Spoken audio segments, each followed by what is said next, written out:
Hi everybody, welcome to Paper Wishes Weekly Webisodes. I'm Lene Gehrig, and today from our friends at Lisa Horton Crafts, I have a 3D embossing folder and cutting die. It's all in one, and not only do you get this one 7x5 embossing folder, it has two different images on it, you guys. Look at that. So cool. And this is what they look like with this wonderful 3D impression. I have lots of techniques to show you. And this is our giveaway card for this episode. Look at this gorgeous card that my friend Debbie made. Stick around, you'll learn how one lucky viewer could win this card to keep or share with a friend. So come play with us. All right, before we jump in with this beautiful card that Debbie made, I wanted to show you that Debbie and I love using our white 100-pound cardstock. It's a heavier weight cardstock and it embosses beautifully, you guys. What we recommend doing is cutting down your cardstock to fit in the folder and then taking that cardstock, here I'll just grab a little scrap, okay? This is a little long here, but you're gonna get the idea. You're gonna put it in there. It's not gonna be cut off like, it's not gonna be extending like this. And then you're going to be, well, that's just distracting here, so I'm gonna cut it off. All right, there we go. So you've got your 100-pound cardstock right here. Take a little bottle filled with a little bit of water, just a little mist, and you're just going to mist it just like this. You just want a tiny bit of moisture, and you're just going to close that up. You're going to turn it so that the fold, okay, is going to go through your die cutting machine like this. All right, it's going to go through. And then when you're all done, you're going to get images like this. Really nice, deep 3D impressions. Because number one, you've used a nice heavyweight cardstock that can handle those deep impressions. And also, you're using a little mist of water, which softens the fibers in the cardstock just a tiny bit so that it makes that impression a little easier. Okay? So we highly recommend, and all of that is listed down below the video in our supplies at paperwishes.com on our webisode page. If you're watching us on YouTube, just look below the video in the description box and there'll be a link to take you to this Paper Wishes webisode page. Okay, so now to talk about this gorgeous card that Debbie made. First of all, she used this Interlocking ovals die cut cards. They're already done, they're ready to go. All the pieces are here. The card is folded, okay? All you have to do is cover it with paper and have a great time. So these are such a great deal. So look at this. When you open up the card, got this cool interlocking thing, and you open it up on the inside and it's beautiful. Got this glitter frame and glitter oval. So of course, Debbie first covered her card. Okay, and it also has instructions on how to cover the panels with Wildflowers 12x12 patterned cardstock. Okay, really beautiful. She used a combination of this kind of all over blue and this sort of pink kind of ghosted back print of the flowers. Used that to cover her card. She then took this piece right here, which is a frame like this. Okay, and used some glue and covered it with her glitter cardstock. This is teal glitter cardstock. There's 4 in a pack. And then she used the coordinating little die cuts here and on the inside. So cute. All right, all these items are listed down below the video at our Paper Wishes webisode page. All right, so let's talk about how she colored this. First of all, I'm going to take this one right here, and she used a whole lot of ink pads to color it.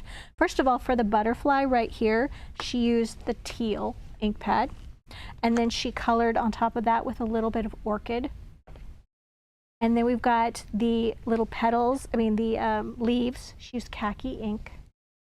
And then for the blossom right here, guys, she used a combination of blush first and then vintage rose.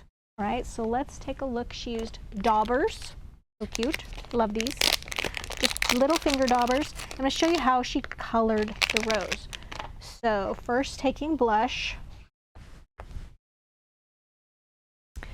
And then just going around. And it's okay on this one if you kind of go outside the edges a little bit. You'll notice Debbie did. That's just art. Okay, this is just art. Don't worry about it, trying to get it all masked off and perfect. And then I'm not going to color the whole rose, but you get the idea. You're really kind of getting down in the crevices on this one. You really want to cover this with that blush. So take your time. It's the most important first layer of color. Like that, okay? All right, and then we're going to go on, use a different dauber, and we're going to do the vintage rose. Okay, and on this one, we're just going to put a little bit of ink on the outside edges, you can see right around here, of the petals. And you're just really deepening the color on that one. Okay, just like that. And then she did the same for the teal butterfly. She also used teal to go around the edges here, just like that. Just really a beautiful job. So I'm going to put this one aside and I'm going to tell you how our giveaway works on this one as soon as we are doing some other things. All right, for this one, you guys, this one Debbie used. This is a 5 by 6 inch card. She cut a 6.5 inch card down a little bit and she used luscious lace 6 by 6 pattern cardstock. And looks like she used this one right here, which is kind of a little peachy color. I'm not sure which one she used on here actually. And then on the inside used another one. She embellished this with some oval jewel border dazzle stickers. And she used this brown color, which I thought was a really cool choice with this lace. And then she used the coordinating die cuts for her little greetings. And then here she used the solid color cardstock to matte, double matte this shape. Now, once she covered her card, all right, she then took, oh, I know what she did. I'm sitting here looking at this going, how did she achieve this shape? And I forget. It's this great thing that Debbie does. I have to show you. It's genius. She doesn't do it all the time. That's why I forgot about it. All right. So you can see that, that's why I had trouble identifying the paper. Okay, so look. It's bigger, right? How did she do that? How did she get those borders to shrink in to 5 inches wide? There is a just almost invisible seam right here. Okay, you can see this right there. So what Debbie did is she took her paper and she cut it in half, right? And then she put one on this side. And then you just take the other side and you just squish it in a little bit so one is on top of the other, and it condenses it to from 6 inches to 5 inches wide, and you cannot see that seam. Like, it's so hard to see. So it just struck me when I was looking at it. I'm like, that's what threw me. I was like, which paper did she use? I can't remember. She's a genius. I love that. All right, so then what she did is she opened that up, and then she took this embossed piece, okay? And you just take a pencil and just trace around that shape, okay? We're going for that shape. And then you can either take your tiny scissors and just punch a hole in the center of that and then go around that pencil line and cut the shape off, which is what I would do, okay? Debbie loves an X-Acto knife. She loves a craft knife. She went like this, put this on a craft mat and cut this out. Okay, you can use a ruler for your straight edge on that if you'd like. But yeah, we love this knife because just, you don't get cut because it just goes, push the button and goes in and out. So that's Debbie's little tip on that one. And then you're going to color this right here, and I'm going to show you how she colored it. She used pale pink, dull green, and coral to color this. So cute. So let's start off with a little bit of, I tend to go too light. If you're not familiar with our tri-blend markers, there are 3 pens in one, 3 shades. So there's a light, medium, and a dark. And I'm going to go with the light color first so I don't get too dark. That you're just going in and you're just coloring in the stems and the leaves. Okay, just like this. all those little pieces, see if I can see any more. And all the sort of the base of the flower as well. Okay, and then we're going to take the coral, we're going to take the lightest shade of the coral, and we're going to color this one. And remember, you can always add color, but you can't really lighten it very easily. So you just want to do over that with coral, and then we can always go a little darker. There we go. That's the shade she used. Okay. And just coloring this whole thing. And then she did end up taking a little bit, going back to that green, just a little bit of green on the center, like for the little stamen. And then we're taking the pale pink and going over that as well. So we're going to see how close we can get to this color. Here we go. Just kind of going randomly over these little flowers or blossoms. Just like that. Okay? Darkening them up when you need. Great job. Okay. Went around the outside edges with the Dazzle stickers. Beautiful. Okay. Next one. All right, this one, you guys, Debbie used, first of all, let's say 5 by 6.5 inch card, and hold on, because she used a lot of different things that I never would have thought of that turned out so cool. She first covered it with this purple holographic circle paper. Whoa, covered the entire thing with that, okay? And then you can see where she's done her mat here, which is using our 12 rectangle and scalloped cutting dies. Okay, she actually, when she used the mat on this, she corner rounded it as well, a little corner punch. This scallop one, and then what papers did she use? Right here with our carnations 12 by 12 patterned cardstock. She used this lavender one, and then this sort of all over yellow floral right there. So pretty. Love what she did with that. And then you'll never guess, she used some watercolors on this one.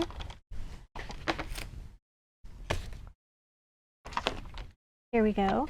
We have this great set of 21 watercolors. And you can use just the brushes that it comes with, and they have these really nice cushiony handles on them, which is nice. But I'm just going to be using our water brush because I didn't want to like carry a big thing of water over here. I'm going to show you on this one, we're just going to be coloring the butterfly, and I'm going to see how close I can get. You know, like going over this, see if I got the right, it looks like I got the right shade of sort of a mustardy yellow. And going over it once and then letting it dry. Like this. A little bit more. Always a good idea to let it dry between. If you get it too wet, it can affect the emboss on your folder, on your, excuse me, your image. So it's nice to let that, not get it too wet and let it dry in between. Okay. I'm going to do my old-fashioned, just like blowing it until it's ready to dry. And then we're going to go to the dark brown. Forgot to plug in my heat guns. We can't do that. And also you want to make sure it's dry because otherwise this will like bleed. So I'm going to be very careful. Make sure. Okay, so just adding another coat on top of that, and you're going to get this really nice dark brown. And then she used this orangey color to color her rose, and then sort of a Kelly green there. And then move this out of the way. So it's just a nice alternative for something to do. And then you guys, she actually took her die cut image, and you see how it has like 2 raised areas right here? She took one of these and she cut this out. so that she could mat it. Like this. I'm going to show you what she cut around this and cut away, really, this outside raised image.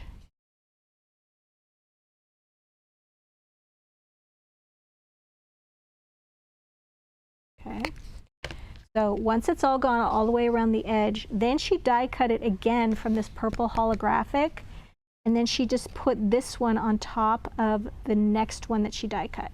All right, and it left this nice raised edge. She did ink the edges around the whole thing with a little bit of, I think she used cocoa bean or fawn. I'll double check whichever one she used on that. She also used stitched Dazzle stickers in this great collection of colorful stitches. She used purple ones right here. And then she used layers of foam tape. Just a beautiful job. And I would not have thought in a million years to use this really sparkly oval. Cool. All right. Now I have one more idea for you guys. If I could find it. Oh, here we go. Everything is just going everywhere. All right, so I made, I used the folder and 2 different shades of suede to make this cute little tag in a bag.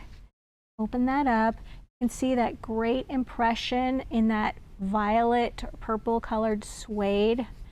And then on this side right here, we've got it again using the rose. Just so cool. All right, so let me tell you how I made this one. First of all, the cutting die I used is our favorite tag in a bag cutting die. It comes with 2 dies. For the tag shape,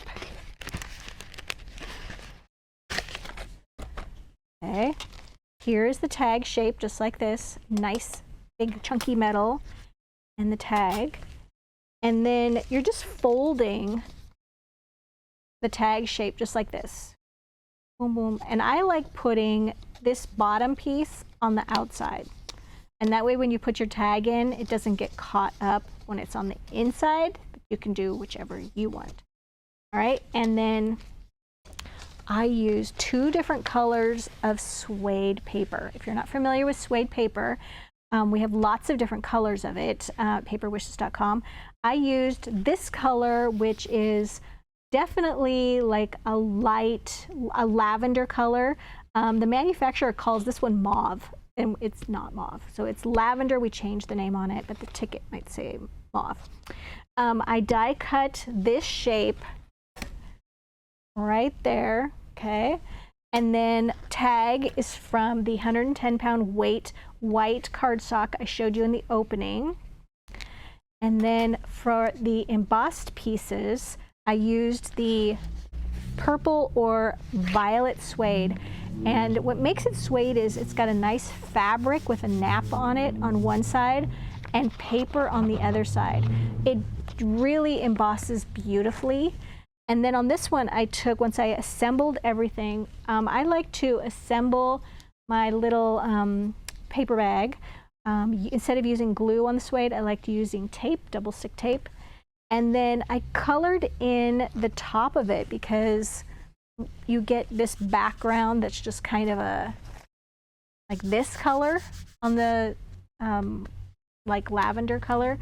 And so I took a little ink and my applicator and just went over the top of that to color it. And then I put a strip of just a scrap that I had of the violet. And then across the bottom, let's see, a little white fancy border dazzle sticker, this big chunky one, right across the bottom. And then once this piece was embossed, I went ahead and I foam taped it. So it just had a little bit of a lift to it. On this one, I inked the edges with the violet and an applicator tool. I also inked the edges of the entire bag here. And then glued this here, added friend, and then the little border dazzles from our purple dazzle collection. They come, this is such a great collection. And there's a great story behind it. One of our viewers asked Paulette, like, why don't you have purple vinyl? And the answer was because the manufacturer at the time did not have purple vinyl. So she went back to the manufacturer in Holland and said, well, when are you going to have purple vinyl? And they said, oh, we have it. They've had it for a while. They just didn't tell us.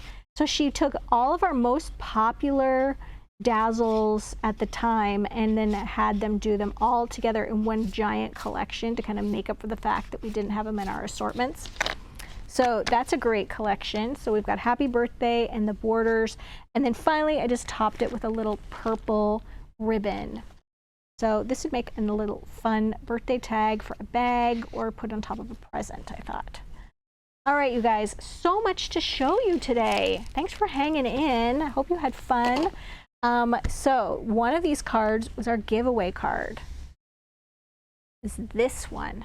So how our giveaway card works is we're promoting our Paper Wishes YouTube channel. So we ask that you hop on over to YouTube and you just search My Paper Wishes. And then when you get to our channel, we ask that you subscribe to our My Paper Wishes channel, like this video with a thumbs up, and then leave us a comment. And then after about a week, we'll reply to one lucky viewer's comment by saying, congratulations, YouTube username blank. You got to know your YouTube username. You could just look at your comment and how it's labeled to remind you what it is. And then it's a good idea to hit our notification bell at the top right-hand corner because we do, gosh, 3 giveaways a week, every Tuesday, Wednesday, and Thursday. And you would have to participate in them individually. And we also drop a lot of videos every week, so you'd want to know when those are available to watch. Don't forget, we have a money saver that's right there on our Paper Wishes webisode page. If you're watching us on YouTube, just look below the video in the description box and you'll see a link that'll take you to this Paper Wishes webisode page. Thanks for joining me today, you guys, and I'll see you in the next one.